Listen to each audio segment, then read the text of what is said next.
But the more botanists looked at his sexual system, the more flawed it appeared. There were inconsistencies and anomalies, things you just can't have in science. If you follow Linnaeus' system, you look at the flower of a lily, it has 6 male parts, it has 3 female parts.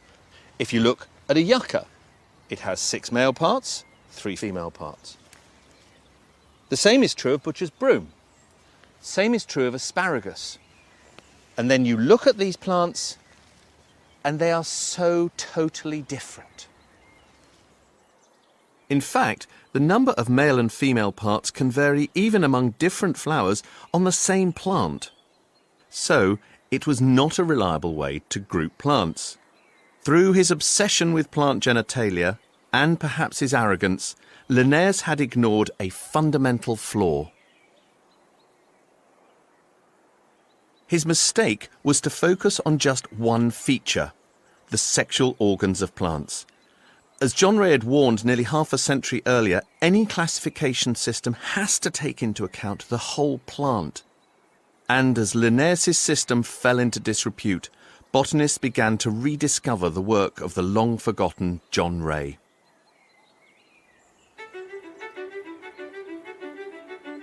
Amongst them was Philip Miller, who had the last laugh on his arch-rival. He had stood firm against the juggernaut of Linnaeus' self-promotion. Chelsea Physic Garden never embraced the sexual system of classification. Without question, Miller was the outstanding gardener of his age, but that doesn't mean he was popular. Despite his fame, not a single portrait of Miller exists, not even a sketch. Why? Because, like Linnaeus, he never underestimated his own ability, and he suffered fools not at all. So on his death, he left no friends to celebrate his achievements, but he left plenty of enemies who would rather forget he ever existed.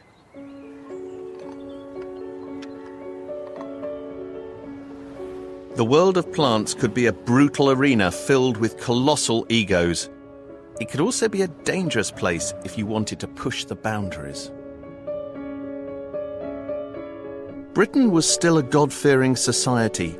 The power of religious authorities remained a block on scientific advance. So if you were smart, you'd carry out your experiments well away from prying eyes. In 1716, a man called Thomas Fairchild makes his way furtively to his garden.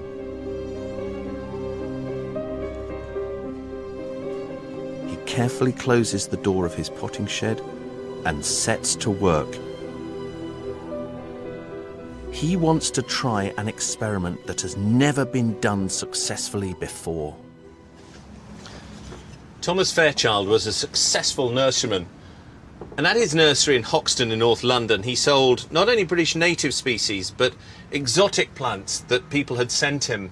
But his supplies were unreliable, so he decided to take nature into his own hands. Behind closed doors, Fairchild turned creator. He wasn't interested in classification, and he didn't want to improve an existing flower. He wanted to create an entirely new plant so that he could sell blooms that his rivals didn't have.